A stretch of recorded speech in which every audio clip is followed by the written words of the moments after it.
Welcome to the BearDegidio Full Experience Podcast. We are live, direct, raw, rugged, and uncut, giving it to them. Full Experience. What's up, dude? Wow, it is good to have somebody not from the West Coast on the Full Experience Podcast. You're the first. I guess it's an honor. And only right to have probably the best player ever to come out of Texas as the first non-West Coast player on the Full Experience Podcast. Archie, listen, there's been so much talk going on. You've been playing the game for years. Your hair's flawless, by the way. White tee is looking great. You've been playing the game for years. You've seen players come and go. We'll get into that in a bit. But what is your thoughts going into this season? I mean, the biggest thing is trying to work together. I mean, it's XFACTOR goals, you know what I mean? Not me particular, because for me, I've got my own thing going on. I'm trying to get better every day, basically. But for the team, just trying to play a little more consistent, which we're already doing a really good job of. And then just kind of up our game on Sunday a little bit. I think that's kind of been slowing us a little bit. When you say up your game, what do you mean? I think still we're just kind of mastering that slow style of play, and also we've been gassed a little bit too. So we've picked up a few guys that are going to help us out with that. Do you feel like you guys run your starters, like your key players like yourself, too much in the prelims that come Sunday? You're out of gas? I don't think too much, but you know it's a theory, so we'd like to experiment a little bit more and see if we have some success. Okay. With, now you were a top gunner of the year. You were voted MVP of what season was that? 2 seasons ago, 3 seasons ago? 14. Yeah. Well, because that was the last year that they did it. PSP did it. Yeah. So you were voted one of the best players in the league, basically the best. That's what the award was. And you've always been regarded as one of the best players in Texas, one of the best players in paintball. But what I don't think a lot of people know is you actually came from the Dynasty camp too a little bit, because I was talking to Ryan and Oliver about that. And then you went back to XFACTOR and basically became this player that's like, you know, you're Thor, and where the hammer goes, thunder comes down and you win games. Like, I've seen you pull off some of the craziest stuff I've ever seen. How was the transition going from XFACTOR, Texas, best kids in Texas, BKIT, to Dynasty and then coming back? It was really good for me personally. I knew that it wasn't going to be something that was going to be forever. You know what I mean? Like, I got the opportunity to play with them, and at the time, XFACTOR wasn't. We weren't really working hard at all. So, easy decision at the time. Alex had taken a step back from the team, and just in general, the work wasn't being put in. And I got a chance to go play with them, and just couldn't say more about the experience. I will say I butted heads with Fragi quite a bit. He was kind of a prick, but I still learned quite a bit from him, and I'm grateful for that. And he pushed me. You know, he was hard on me, so yeah, I can respect that, and I pushed myself really hard. So I'm actually grateful he did it. Yeah, nothing to take away from you, but you definitely got some of this Dynasty magic that we talk about, because it seems like you came to XFACTOR and you've been like a force since. Now, one thing that you see on the field now compared to when you played in the old PSP, where it was a lot more games, a lot crazier, bigger time, where do you think the games, where do you think you see yourself grown in the game? Just like from the transition of the leagues and stuff? Yeah, and transitioning from teams too. Like, we've seen you go from like this player that was okay to now you're the top 5 player in the league and the best player ever to come out of Texas. I think the biggest thing is being able to turn off the switch between being aggressive and you know, playing a slow, methodical style. I think that's one of the, you know, before I got on Dynasty, I was known for being a real methodical player and a slower player. And then when I got back, I really was and this is a lot to Fragi's credit, was he wanted me to play faster.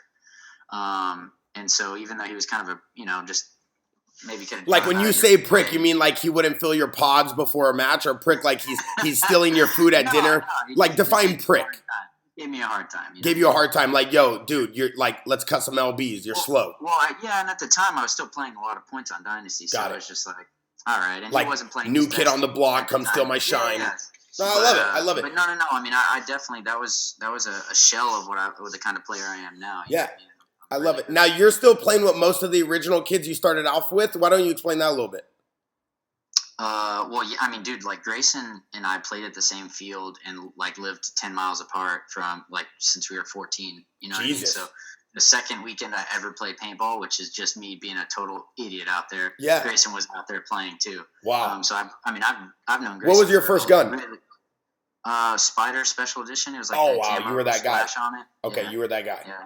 Yeah. Actually, no. I bought a Splatmaster Repeat. It was like a plastic gun. Like It the had like Stingray a one. magazine. It had Yeah. a magazine, and you like spun the tubes. Yeah. Jesus. Hand movements Yeah. and all. Okay. And you Yeah. went from that to then shooting the CS1 and just splitting Ryan Greenspan's wig in half. That's what that's what it was. It was all the CS1. Shout out to my sponsor, Planet Clips. I love that. Let's plug them.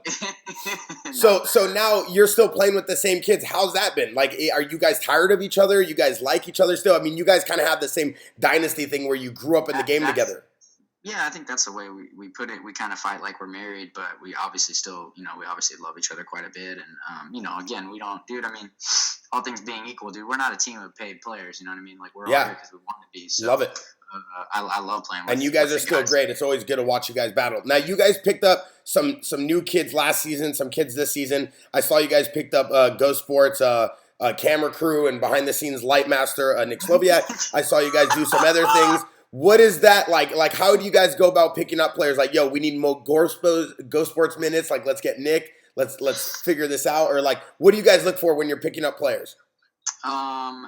Dude, honestly, like picking up players, at least for our team, it's tough, dude, because we are a kind of a rowdy bunch of guys, and we've been together for so long. So we got to make sure that it's somebody that's going to kind of fit and mesh well. We've definitely picked up some players where it just did not. Who's that? Not work at all. Like Carl, it just yeah, I don't see that. I don't see the mix. But like Scott was like a perfect fit for the team. You know what I mean? Like, oh, he's barbecue's finest. He loves his carbs. Yeah. He came in and he was just like he'd been there from the get go, And honestly, we were all friends with him when he was playing with the Ironman before. Now, does he come on the team and say, "Listen, you guys are all fat. You guys don't have abs. Let's trim this down"? Or did he come on the team and be like, "Yo, where do you need me? I'm good"? He wasn't. Like which one? About our ab game. No. Okay. Or Instagram game or nothing. He came in just ready to do work. Okay, so he was in there like, "Yo, take photos of me before the games. I'm in my tight pants." Okay. Dude, this ain't Marcelo. It's Scott. Come on, man. No, it's the same thing. I've seen Marcelo do the same thing. I'm like, "Yo, who's taking photos of you reading the book in the bathroom?" Like, I just need to know. Like, where did the photos come from? Scott Kemp, same thing. Like, you're in the gym. Who's taking the photos? Okay, let's get back down to business. Now, listen, you got a chance to play with Oliver, right? So. No, I haven't, dude. That's you didn't? I am really, I envy the guys that have. Okay. I never played with him. And the reason I bring him up in a lot of these is because I need people that watch this to understand that he's like the Michael Jordan of our game. He needs to get the respect he deserves. So I always like bringing up his name because I feel like our industry doesn't show a lot of respect to the veterans and the players that left. And I grew up in this game watching all these kids as a youngster, So I always like to talk about these guys. So I hate to read the horse and whatnot. But what was your experience like with him? Like as a player playing against him over the years? Dude, Oliver's just in my opinion, one of the most special people, in our game. You know what I mean? And definitely just in general, a really, really special person on the globe. Now, what was it like going against him though? What were you waiting for? What were you looking for? I mean, he was always a guy that could pull off a 1-on-3, like yourself. I feel like you're a newer version Oliver. Dude, the thing about Oliver is that you really don't know what to expect because he had so many facets that he was excellent at. You know what I mean? Like, and that's the thing. That's really what being a top 5 player is. Like, you have to be complete in all aspects of the game, and he was like the first guy to do that. Yeah. And then outside of being on the field, he was also a natural off the field leader. You know what I mean? Like, he inspired and really brought the best out of the players he played with. No matter who they were, whether it was Joe yeah, Schmo, I get you. Or, Ryan. Yeah, we've seen. That's why we call it the Dynasty Magic. Now, going into this season, there's been a lot of talk about Spica and about Short, and the internet's just been, busting out the seams with this type of talk. It's been explosive, electric. It's been where it needs to be. What's your thoughts? Spica left Dynasty. Shorts fell where tour. Marcelo feels like he's not getting enough shine. What's your thoughts on these guys? You got Alex Goldman claiming he's Snake God. What's your thoughts? You want me to go down the list? Or yeah, what? Dissect them. Dial them in. Tell us what you think. No, Kyle made a move because he had to secure. I don't know. Just are you friends with Kyle? Yeah, friends with Kyle. I mean, that's a money deal, dude. Like, yeah. And that's all it is. Like cash me to the bank. I love it. Okay. Yeah, that's all good. Short, definitely pretty odd that he announced his retirement a year before. Yeah, like this guy thinks he's Kobe Bryant with the farewell tour. Like, yo, dude, chill. It's pretty funny. I got so much respect for him too, but that's like totally odd because, dude, a lot can change in a year. In 6 months, he could say, "Fuck this, I ain't," or "Ooh, I'm not." No. We like it raw, rugged, and real. Keep cussing, keep it alive. That Texas flair is what we need. I'm not even sure what to say there. He's a great player, but he's not like You know. Do you think he's top 5 in the league right now? No, absolutely not. No way. No. And the reason for that is why? You just don't feel like he pulls out enough, he doesn't lead enough, or a little bit of everything? No, dude, first off, like, when you're talking about top 5 players in the league, that's like super elite, right? Yes. Super elite players. Yes. And the fact of the matter is, if you're a super elite player, when you play their team, right, no matter who it is, right, when you play Impact, you've got J-Rap and Mouse, right? That's it. And period, when you know you're going up against Impact, you have to worry about those two guys, right? Got it. When you play, when you play Dynasty, who's worried about Marcelo? Oof. No, like, you're worried about you're just like, okay, cool, we're playing Raw, Dynasty. rugged, and real. Archie. I love the Texas flair. No, I get it. My thing is, when you're talking about a top 5, I consider you a top 5 because I've seen what you do, but you don't lose that. Like, you continue to get better. You continue to shine. With Marcelo is like, I see so much brilliance, and then I see a few events or a few days of flat play, and it's like, that's not top 5. Well, yeah, but that's the difference between being a top 10 or top 15 player and a top 5. Like, dude, where do you place him? Top 20, top 25, top 30? No. I'd say, probably top 15. Top 15. Right around there. Who else do you got in there? You don't have to name all of them, but who else do you think? In what, top 5? Top 15. Oh, top 15.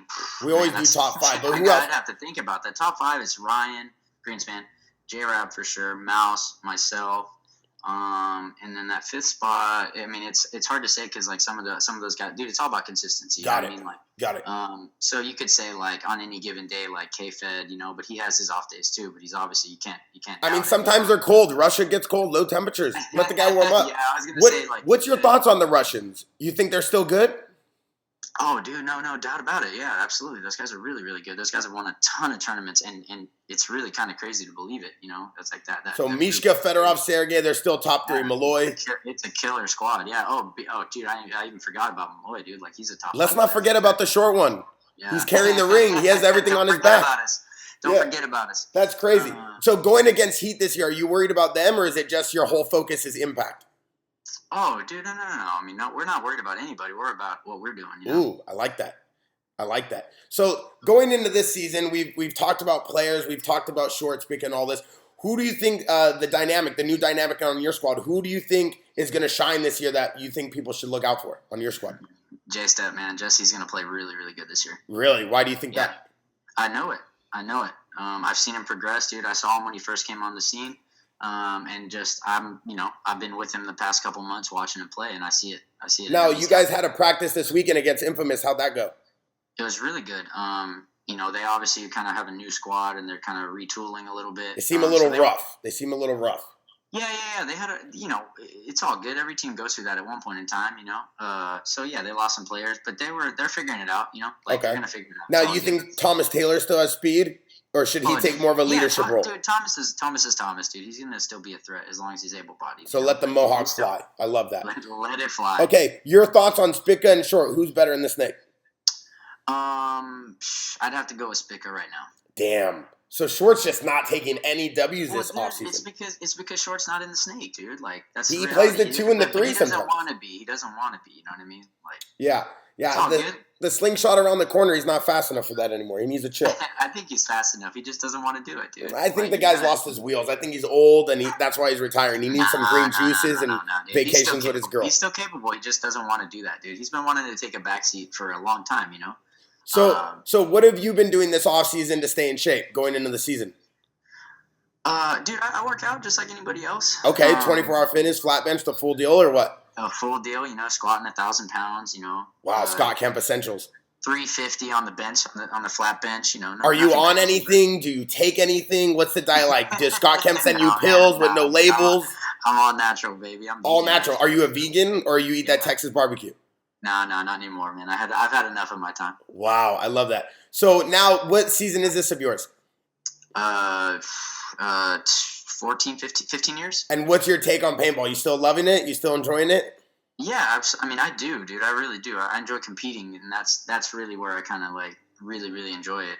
But no, paintball as a whole, dude. Like, I mean, dude, you have your parks. You know what I mean? Yeah, like, I love it. Like, when I go to the field, dude, even when I'm not playing like tournament ball, like just even when we're leaving practice, I just like literally just look around a little bit and just see everybody smiling. I love that. Like, that's addictive, and I'm sure you see it plenty. You know what I mean? So that's why you're top 5, bro. On and off the field. Dude. On and off the field, that's why you're top 5. Great attitude always. So now this is one more question. Everyone knows the rules. Ryan Greenspan, he's old, but he still got it. Obviously, everyone keeps including him in the top 5. Marcelo is just furious with his stats and where everyone sees him.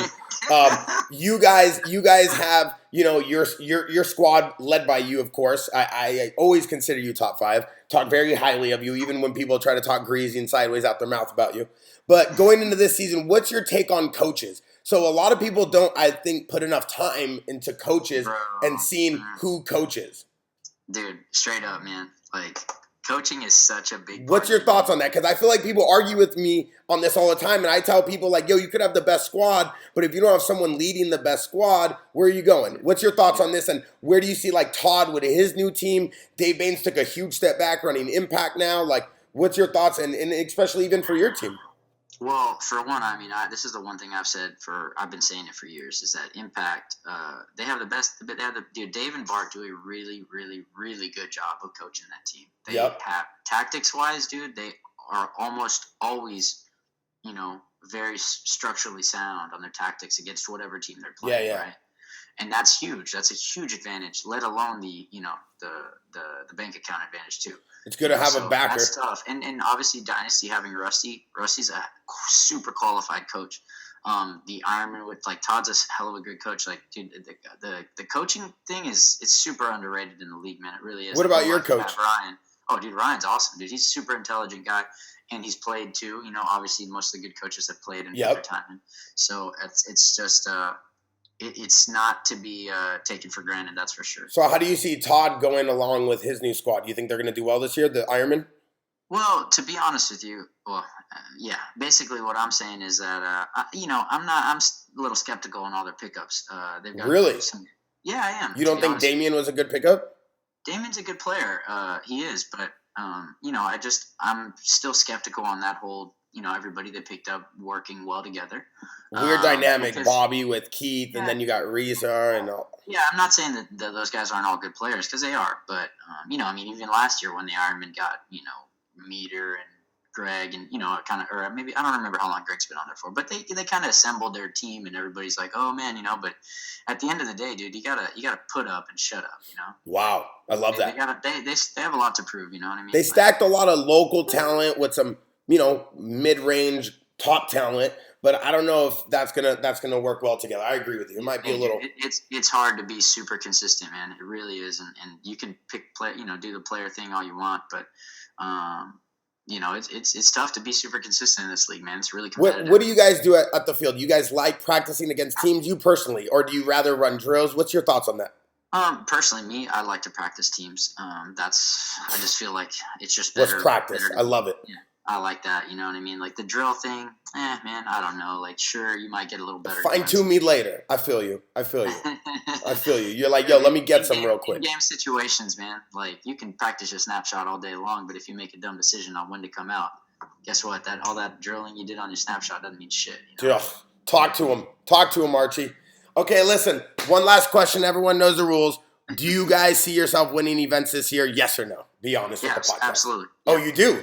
100%. I mean, obviously everyone thinks they're going to win, but you think you're going to take a few W's this year? Yeah. You guys think you put together the squad to go against Impact? Yeah, we've got the squad. Oh, you do?